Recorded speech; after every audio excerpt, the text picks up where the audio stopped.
Welcome to Orange Weekly, presented by Krause Health. Alongside Nate Mink, I'm Brent Axe. Sorry, no costumes this week, but we've got plenty of Syracuse football to discuss, and we're going to start to incorporate basketball into the discussion as well. We'll hear from Syracuse head coach Jim Boeheim during Syracuse Soundbites, and Mike Waters from syracuse.com will be here on set to discuss the Orange's opening win against Eastern Washington. But we start with football, Nate.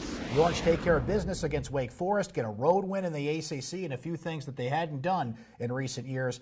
All sights set on Louisville. Now, we'll discuss the Cardinals here in a moment, but there's a big bowl picture in mind here for the Orange if they can keep winning. Absolutely, Brent. They're 13th in this week's college football playoff rankings, which means they're in contention for a New Year's Six bowl game. And this year, that's going to either be the Peach Bowl or the Fiesta Bowl. Now, they have to win out to get there. They're going to have to beat Notre Dame in a couple weeks. They're going to have to beat Boston College on the road down the line and get to 10-2.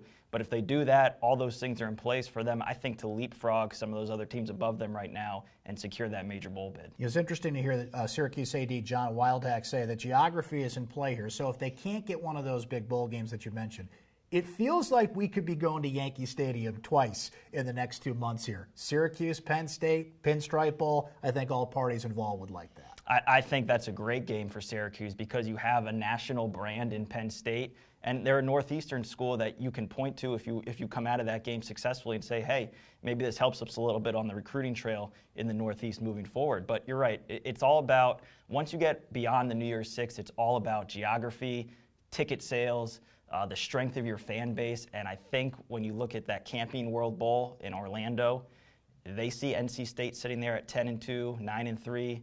Rowley's obviously a little bit closer to Orlando than Syracuse is. They have a dynamic quarterback in Ryan Finley.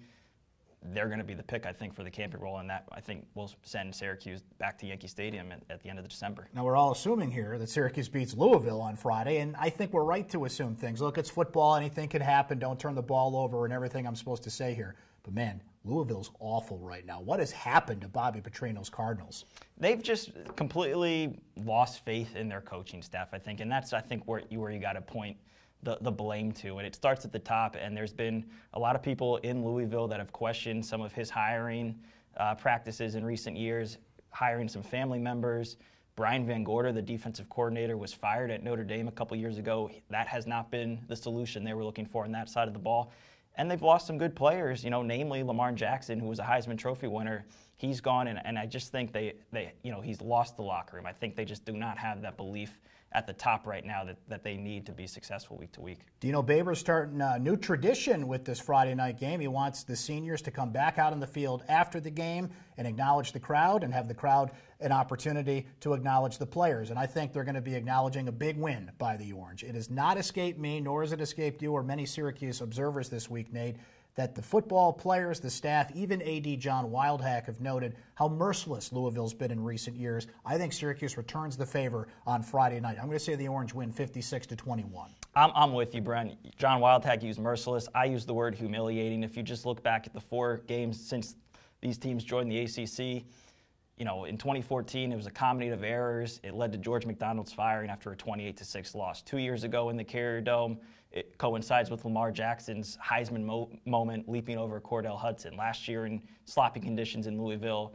Syracuse is the walking wounded, and Louisville blows them out. This year, the script's kind of reversed here. Louisville's coming in feeling really bad about themselves, in need of a hug after getting 77 hung on them at Clemson. They put the scores, they put the yardage of those last 4 games on the board in the Syracuse team room this week. They know what Louisville had done to them, and I think they are anxious and looking forward to maybe a little payback this week. What goes around comes around, Louisville. Well, let's see what Dino Babers, Eric Dungey have to say about that game, and we'll start to hear from the basketball head coach, Jim Boeheim, as well. It's time for Syracuse Soundbites. Now, you got a guy that's going down the stretch, that's leading a football team, and he's gone through the last 2 games, okay, with 0 turnovers. And then how close were those games? And one of the games was against another quarterback that's an NFL quarterback that had 1 turnover, okay? That's what big-time quarterbacks do. That's what the Mannings and all those guys do. They manage the game. I'm tickled pink about the way he's playing. There were some opportunities. He had some opportunities in the games where he could have took some risks. He could have rolled the dice. But based off of how our defense was playing and how the game was going along, he did the smart thing. He made the safe bet, and he won the game. You know, I wouldn't even say they're not quite as good. I think Louisville is still, you know, they got all the athletes in the world over there. I think they lost Lamar. They're still, you know, clicking on offense. And, I mean, like I said, they got all the athletes in the world on defense. So I got a lot of respect for them. But, I mean, they smacked us the past 3 years. I was talking to Dante. That's the one team that's really, you know, had our number. So Coach talks about right and wrongs, and this is one of the games that, you know, him and I especially had circled on our schedule. You know, we just, you know, 3 years in a row just getting smacked. It's kind of, you know, one of those things. Ty and Buddy and Elijah all got really good shots, and you know, when you don't make those threes, it's a difficult game. I thought we got a little more aggressive rebounding to start the second half, and our defense was good the whole game. They moved the ball, they took their time, they passed it. We did a pretty good job defensively, but you know, we just didn't shoot the ball well. That's going to happen. Well, look at this. It's magic, folks. We turned Nate Mink into Mike Waters from syracuse.com, who's going to join us to talk a little basketball. That season is now underway. Welcome, sir. How are you? I'm great. I'm glad that basketball season's finally here, and I get to talk to you. Good times. Basketball team is ranked and in high expectations. The football team, as we discussed, number 13 in all the rankings. So very active time to talk about both teams. Basketball's finally got a game in, though, Mike. They really cruised by Eastern Washington in Game 1 on Tuesday night, but let's look at this a little bit, because offense, not so much, but the defense really clamped down on that team. Yeah, they struggled offensively with only 66 points and really struggled to score outside of one guy, and we can get to him later. But defensively, they looked fantastic. Eastern Washington couldn't function. They couldn't function in the half court. They weren't able to make anything, especially from three-point range. But I thought Syracuse's press was dominant at times, and there was one juncture where Eastern Washington had 3 consecutive possessions where they couldn't get the ball over half court. Wow. Why do you think Boeheim used the press so much in that game, by the way? Because I think he wants to use it this season. So if you want to get the guys used to playing it a lot, even though it kind of seemed a little ruthless to do it when you're up 30 against Eastern Washington, but really you're conditioning your guys to play an entire game. And some of these guys are, you know, haven't been out there a lot before. You know, the freshmen, you know, have to learn to play. Elijah Hughes sitting out for a year has to get, you know, back out there. So I think it was just not quite a scrimmage game for Syracuse, but it was a lesson for them too. Boeheim even said, you know, in the exhibition play they did it so well, you might as well keep it going, especially with the sizable lead that they had on Eastern Washington. You brought it up 66 points. That's exactly what they averaged a year ago.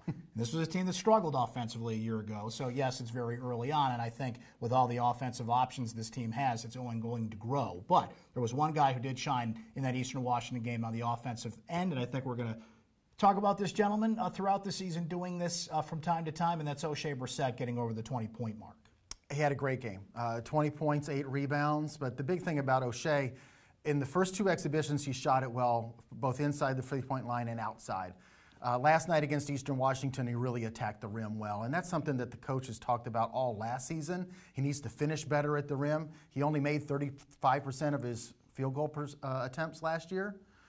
So for him to go 7 of 10 in the paint against Eastern Washington, that's a great sign, absolutely. Mike, you'll take this too. There's been some freakish amount of injuries at the point guard position in the preseason for the Orange, but Jalen Carey was back on the court, Howard Washington was back on the court, and it appears that Frank Howard's getting closer to getting back on the court.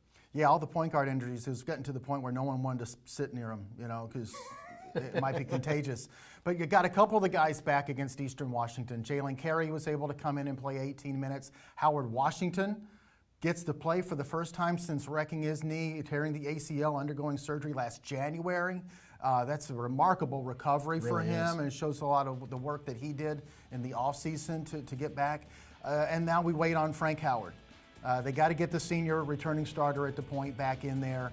Not only because you want your senior leader out there, but I think they're going to function better offensively when Tyus Battle goes back to shooting guard.